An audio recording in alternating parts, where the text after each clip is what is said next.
Viewers, Pakistani cricket team के साबिक कप्तान अब्दुल कादर ने अबू धाबी के शेख जायद क्रिकेट स्टेडियम में न्यूजीलैंड के हाथों पाकिस्तान की 4 रन से शिकस्त पर तबसरा करते हुए कहा कि सारी तवज्जो टी20 और पीएसएल पर मरकूज होने की वजह से हम टेस्ट में मुसलसल मार खा रहे हैं।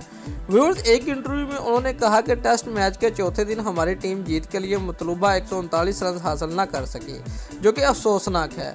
उन्होंने कहा कि नहायत अफसोस के साथ कहना पड़ता है कि हम लोग टेस्ट क्रिकेट को संजीदा ही नहीं ले रहे। ऐसा मैं 10 साल से देख रहा हूँ। दरअसल यही असल क्रिकेट है, लेकिन हम टी20 की जीत के साथ सारी तवज्जो पीएसएल पर मरकूज किए बैठे हैं।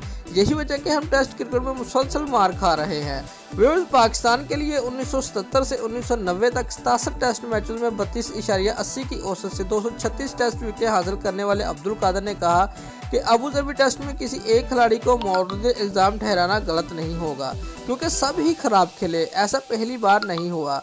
व्यूअर्स, 1 साल पहले अबू धाबी में ही हमारी टीम श्रीलंका के खिलाफ 136 रन के हदफ के दूसरी इनिंग में नाकाम रही थी।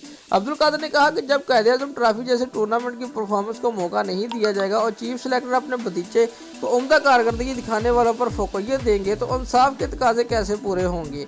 5 वनडे मैचों में कौमी टीम की क़यादत के फर्ज अंजाम देने वाले साबिक कप्तान ने चीफ सेलेक्टर इंजमामुल हक को शदीद तनकीद का निशाना बनाते हुए कहा कि सिलेक्शन कमेटी कमज़ोर क्रिकेटर का मजमूआ है और इंजमामुल हक तनतना फैसला करते हैं। दूसरी जानब कोच मिकी अर्थर अपनी मनमानियाँ कर रहे हैं। बैटिंग कोच ग्रांट फ्लावर के हवाले से गुफ्तगू करते हुए अब्दुल कादर ने सवाल उठाया कि अगर वो इतने ही अच्छे कोच हैं तो जिम्बाब्वे उनकी खिदमत हासिल क्यों नहीं कर लेता। अब्दुल कादर ने पाकिस्तान क्रिकेट बोर्ड को कड़ी तनकीद का निशाना बनाते हुए कहा कि इन लोगों का एहतसाब जरूरी है जिन्होंने ग्रांट फ्लावर को कौमी टीम का बैटिंग कोच बना दिया।